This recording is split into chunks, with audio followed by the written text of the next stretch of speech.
News channel पर जो भी वक्ता ने कहा वो उसकी अपनी राय है, जिसकी पुष्टि नेशन न्यूज इंडिया नहीं करता। धन्यवाद। जी को अपना आदर्श और प्रेरणा स्रोत मानते हुए उन्हें अपने हृदय की गहराइयों से कोटि कोटि आभार व्यक्त करता हूँ कि उन्होंने मुझ जैसे एक साधारण से कार्यकर्ता को न सिर्फ उत्तर प्रदेश के उच्च सदन में भेजने का काम किया, बल्कि देश के सर्वोच्च सदन राज्यसभा में बोलने और बैठने का अवसर प्रदान किया। 240 जौहरीपुर की प्रत्याशी अनामिका गौतम जी, संख्या में उपस्थित हमारी बहनें और इस वार्ड के भाग विधातागण, मैं अपनी बात शुरू करने से पहले, क्योंकि हमारे भाइयों ने जो बात रखी है उसमें मैं एक बात अनामिका जी के बारे में जोड़ देना चाहता हूं कि जिस तरह से इनका जुझारूपन हमें पार्टी के साथ साथ टिकट के लिए दिखाई दिया, हाथी के सिंबल के लिए जैसा जुझारूपन इनका दिखाई दिया, उससे एक बात बहुत क्लियर हो गई कि मंजिल उन्हीं को मिलती है जिनके सपनों में राह होती है। मंजिल उन्हीं को मिलती है जिनके सपनों में राह होती है। पंखों से कुछ नहीं होता, हौसलों से राह होती है। अनामिका का जो हौसला था वो देखने के काबिल थी। इसकी मुस्कुराहट, दिन भर की मेहनत के बाद रात को 10 बजे भी जब कार्यालय में भी 9 बजे आई तो इसके चेहरे में हमेशा मुस्कुराहट दिखी। इसके टेक्निकल कुछ खराबी थी नाम में। उस समय हमें भी लगा कि शायद इसका नामांकन रद्द हो जाएगा। तो हमारे दूसरे साथी गंगा प्रसाद जी थे, हमने उनसे कहा आप भी भाई नॉमिनेशन कर दो। सब लोगों की तय हुआ कि ऐसा ना हो कि कैंसिल हो जाए, क्योंकि इनके भी फॉर्म में भर चुके थे हम लोग, सब्स्टिट्यूट का कॉलम खाली नहीं था नाम में। उस समय हमें भी लगा कि शायद इसका नामांकन रद्द हो जाएगा।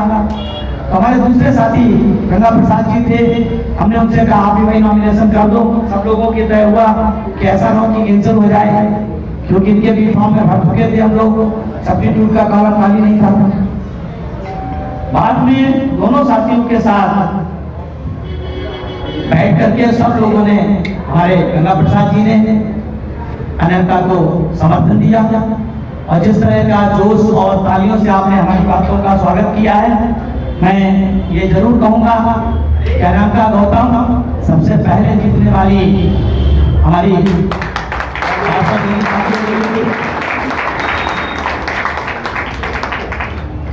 रही बात पॉलिटिकल की भी चुनाव है, तो चुनावी बात होना भी बहुत जरूरी है। और चुनावी बात होना इसलिए जरूरी है कि हम आजादी के 75 वर्षों में हम, हमारे समाज के लोग, हमारे पिता, हमारे दादा, आप लोगों के पूर्वज आजादी के बाद से लगातार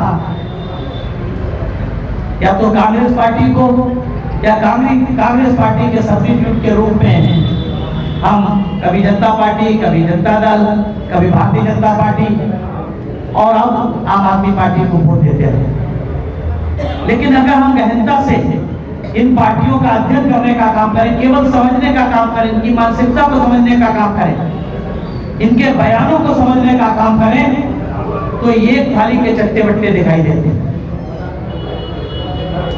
एक ही थाली के कांग्रेस ने लंबे समय तक आपका वोट लेकर के आपके बारे में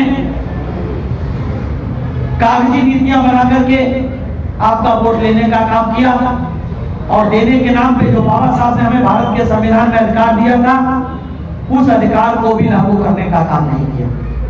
उदाहरण के तौर पे हमारी सेंट्रल गवर्नमेंट में 15% एससी के लिए, 7.5% एसटी के लिए, और 1990 के बाद बीएसपी के बाद 27% ओबीसी को रिजर्वेशन मिलता था। हम 90 के बाद की बात ना भी करें भाई, पहले हम 1950 के बाद भारत के संविधान में लागू होने के बाद से, जब पूना पैक्ट की अंतिम परिणति के बाद 1935 में गवर्नमेंट ऑफ इंडिया एक 1935 बना, भारत का पहला संविधान बना, तो बाबा साहब के प्रयासों से हमें शिक्षा और सरकारी नौकरियों में आरक्षण मिला। और उसी आरक्षण का असली रूप भारत के संविधान में बाबा साहब ने देने का काम किया। हमें विधायिका में आरक्षण मिला, शिक्षा सरकारी नौकरियों में मिला। लेकिन मनुवादी राजनीतिक पार्टियों के नियत में खोट होने के कारण आजादी के 75 वर्षों के बाद भी स्टेट का तो छोड़ दीजिए, जो सेंट्रल में 15% एसटी का और 7.5% एसटी का रिजर्वेशन है, उसका भी 50% लागू करने का काम इन्होंने नहीं किया। कांग्रेस के सब्स्टिट्यूट में हम लोग बीजेपी जैसी राजनीतिक पार्टियों को चुनते रहे, और अब हमने दिल्ली में उलट पलट करके आम आदमी पार्टी को चुना। आप लोग अच्छी तरीके से जानते हैं, आम आदमी पार्टी की उपज दिल्ली के रामलीला मैदान की है। दिल्ली के रामलीला मैदान में अन्ना हजारे को ये लोग, जब इन्होंने देखा कि कांग्रेस पार्टी 2009 में, थोड़ी देर के लिए मैं आपको ले जाऊंगा, 2009 से पहले का जो चुनाव, 9 से पहले जो एटॉमिक डील हुई थी, उसको लेके कांग्रेस पार्टी गिर गई थी। जब कांग्रेस पार्टी गिरने लगी तो लोगों को ऐसा लगा कि बहुजन समाज पार्टी की तत्कालीन उत्तर प्रदेश के मुख्यमंत्री थर्ड फ्रंट के नेता के रूप में ऊपर उभरेंगी। लेकिन साथियों, ये लोग एकत्र होकर के इन लोगों ने बीएसपी के नेता अनिया बहन जी को आगे आने नहीं दिया। जब इनको लगा 2009 में जीतने के बाद 14 के चुनाव से पहले कि कांग्रेस पार्टी पूरी तरह से भ्रष्टाचार में लिप्त है, भ्रष्टाचार की जननी है, तो इनको लगा कि कहीं ऐसा न हो कि आदरणीय बहन जी जो उत्तर प्रदेश के उसमें 12 तक मुख्यमंत्री रही, लोग उनकी तरफ मुखातिब हो जाए कांग्रेस से हट करके, क्योंकि भारतीय जनता पार्टी की 2014 तक कोई हैसियत नहीं। उत्तर प्रदेश में उनके मात्र 7-8 एमपी थे, देश में भी बहुत बड़ी अच्छी स्थिति नहीं थी। उस समय बहुजन समाज पार्टी देश की तीसरी बड़ी पार्टी बन चुकी थी। लेकिन तब अन्ना हजारे के माध्यम से कांग्रेस के भ्रष्टाचार को उजागर करने के बहाने इन्होंने रामलीला के मैदान में लोकपाल के बहाने, भ्रष्टाचार के बहाने भारतीय जनता पार्टी को आगे करने का काम किया। और उसी टीम की एक कड़ी है इस दिल्ली प्रदेश के मुख्यमंत्री श्री अरविंद केजरीवाल जी। जब ये आए तो इन्होंने जो झाड़ू चुनाव निशान अपना उससे हटकर के पार्टी बनाने, अन्ना हजारे से अलग हटके पार्टी बनाने का फैसला किया। जब झाड़ू निशान लिया तो हमारे दलित समाज के लोग बोले तो हमारे समाज का लगता है अरविंद कुमार हमारा व्यक्ति है। लेकिन उनको क्या पता था कि ये नए नए तरीके से आप लोगों को गुमराह कर रहे हैं। मैं बहुत ज्यादा लंबी बात नहीं आपको करूंगा, मैं आपको चंद उदाहरणों के साथ आपको एक बात समझाना चाहता हूं कि ये दिखाते कुछ और हैं और करते कुछ और हैं। ये दिखते तो दिए के साथ हैं, लेकिन असलियत में है हवा के साथ। ये दिखाई दिए के साथ देते हैं, लेकिन है हवा के साथ।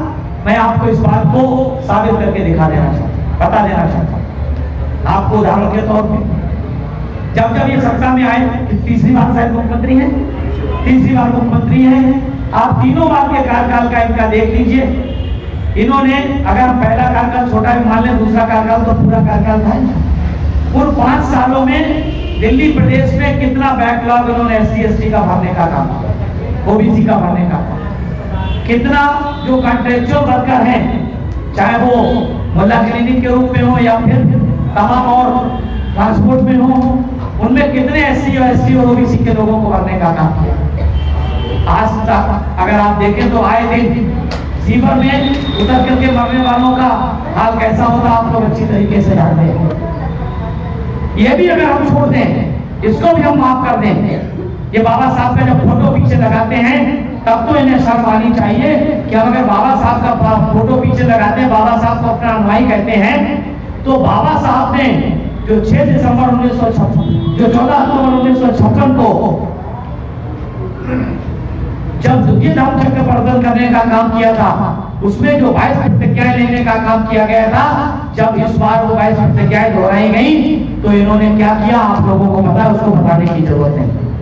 उन 22 प्रतिज्ञाओं के रूप में इन्होंने क्या किया लेने वाले के साथ, उस लेने वाले को इन्होंने बुला करके इस्तीफा लेकर के उसको किनारे करने का काम। ये भी हम माफ कर दें। क्यों माफ कर रहे हैं?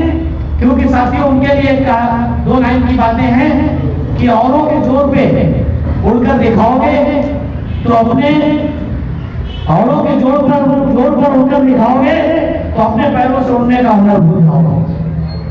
वो उनके साथ गए और उनको अपना नेता और अपनी पार्टी मानते रहे, इसीलिए उन्होंने इनको गुमराह करके इस्तीफा लेकर किनारे करने पड़ा।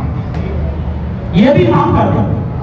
मैं आपको ताजा घटना बता देना चाहता हूँ और खास तौर से मैं दलित समाज के लोगों की बता देना चाहता हूँ कि 17 तारीख को, यही 17 तारीख को 3 दिन पहले की 17 तारीख को वार्ड नंबर 216 के प्रत्याशी महेश्वर सिंह को आम आदमी पार्टी के विधानसभा क्षेत्र का अध्यक्ष, आम आदमी पार्टी का प्रत्याशी एसडीएम कोर्ट नगरी से, जहां पर ऑब्जर्वर मीटिंग बुलाते हैं, वहां से उनकी गाड़ी में जबरदस्ती बैठ करके उनको आम आदमी पार्टी के कार्यालय लेकर के जाते हैं, जहां पर हमारे प्रत्याशी ने बाकायदा, आप लोगों ने देखा होगा, मीडिया के साथ उन्होंने बात करते हुए बताने का काम किया, दलित दस्तक को उन्होंने बाकायदा स्पष्ट रूप से बताया, एफआईआर दर्ज करने का काम किया।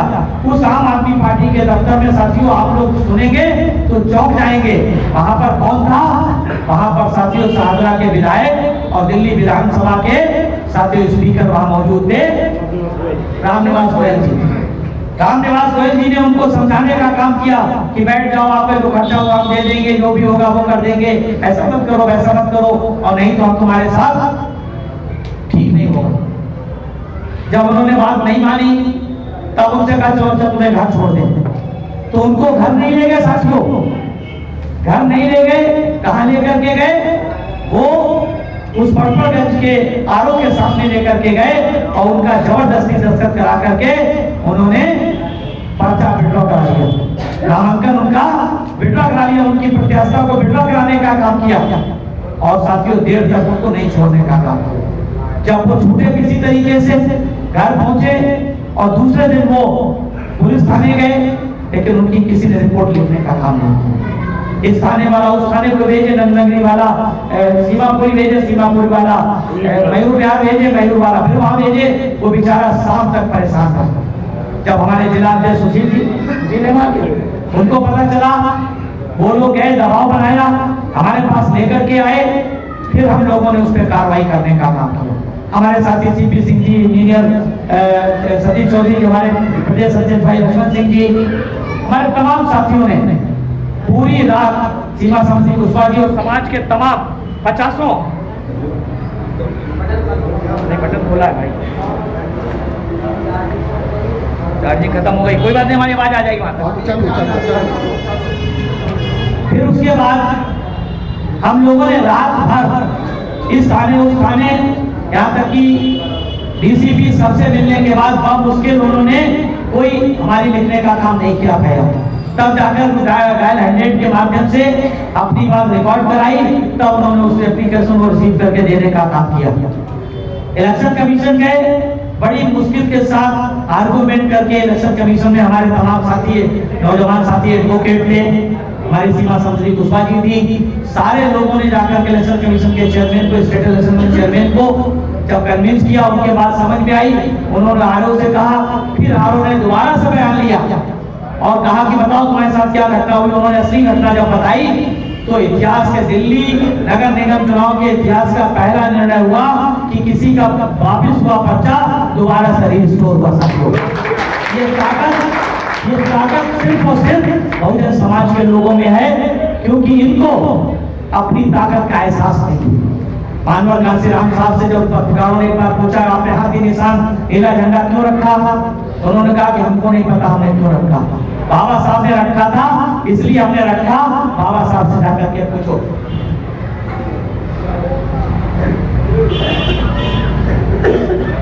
पूछने का काम मैं आपको बताना चाहता हूं कि किस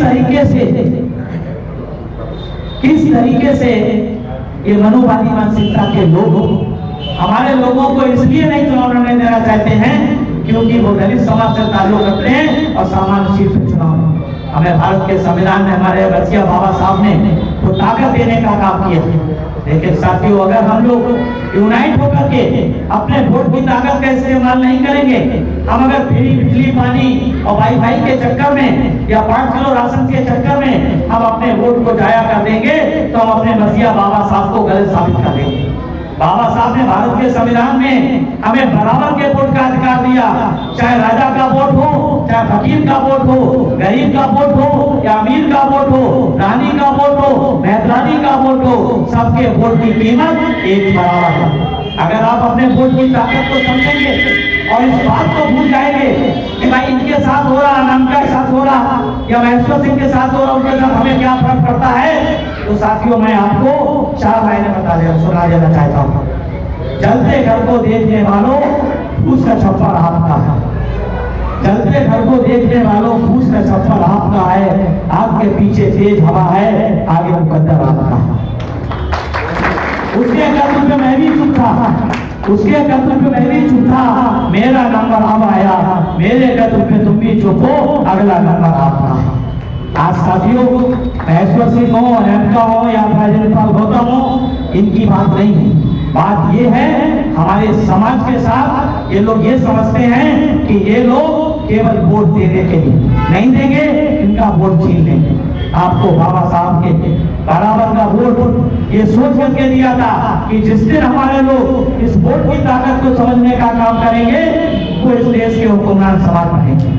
एक बार इन पार्टियों के विकल्प के रूप में, एक बार इन पार्टियों के विकल्प के रूप में अपनी पार्टी अपनी बेटी को अनामिका को चुनकर के स्मार्ट से भेजने का काम करिए, फिर आप देखिए कि आपकी समस्याओं का होता क्या नहीं होता।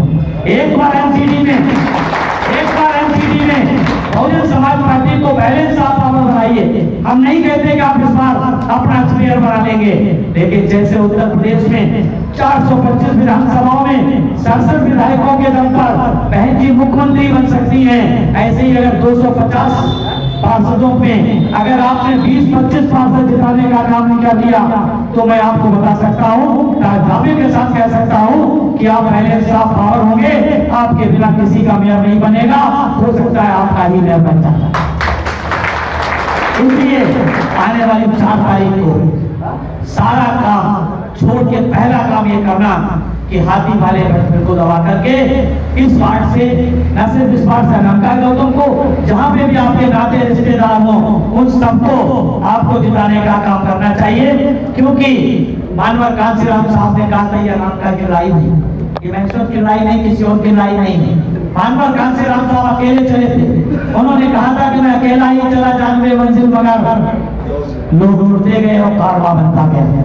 आज अनामिका आपकी इतनी भीड़ के साथ इकट्ठी है, आने वाले 4 तारीख को आपकी बेटी, आपकी बहन की साथियों इस वार्ड की पार्षद होगी और आप बैलेंस ऑफ पावर एमसीडी में होंगे, आपकी समस्याओं का हल होगा।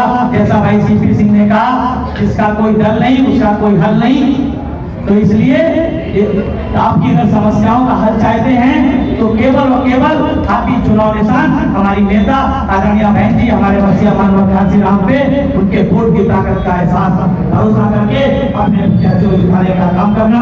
जय भीम, जय भारत। आपका धन्यवाद अशोक सिद्धार्थ साहब का, जिन्होंने अपने मुख्य बिंदु ढूंढा, हमें राजधानी देने का कार्य किया। और मैं आमंत्रित करना चाहूंगा जोरीपुर वार्ड के प्रत्याशी, आपकी बहन, आपकी बेटी कुछ करके दिखाने का जज्बा रखने वाली, वह जितने भी नगर निगम में प्रत्याशी हैं उन सबसे ज्यादा एजुकेशन हाई, सबसे ज्यादा पढ़ी लिखी और ईमानदारी से कार्य करने वाली आपकी बेटी अनामिका गौतम को आमंत्रित करूंगा, वो आए और हम सभा को संबोधित करें। जोरदार तालियों का स्वागत किया जाए, जोरदार तालियों।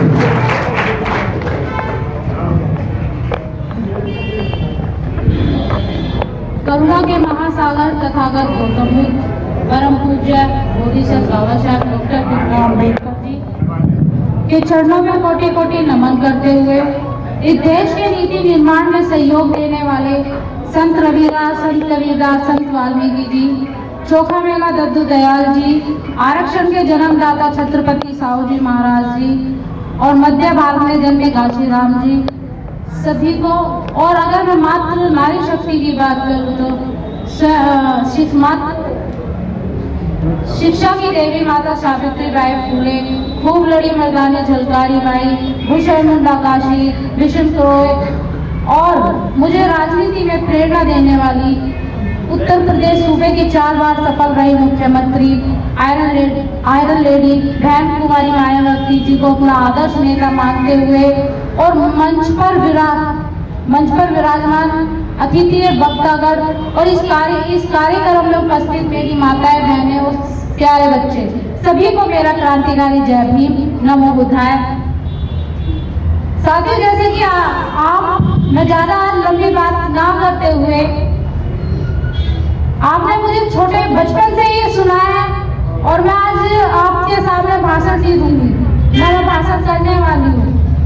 मैं चंद शब्दों में बस अपनी बात ये रखने वाली हूँ कि बेटी मुझे भारी मतों से और आयरन लेडी बहन कुमारी मायावती जी को मुझे आशीर्वाद देके और इन सबको दिल्ली प्रदेश में सभी कार्यकर्ताओं के हाथ मजबूत करें। उसी के साथ जय भीम, नमो।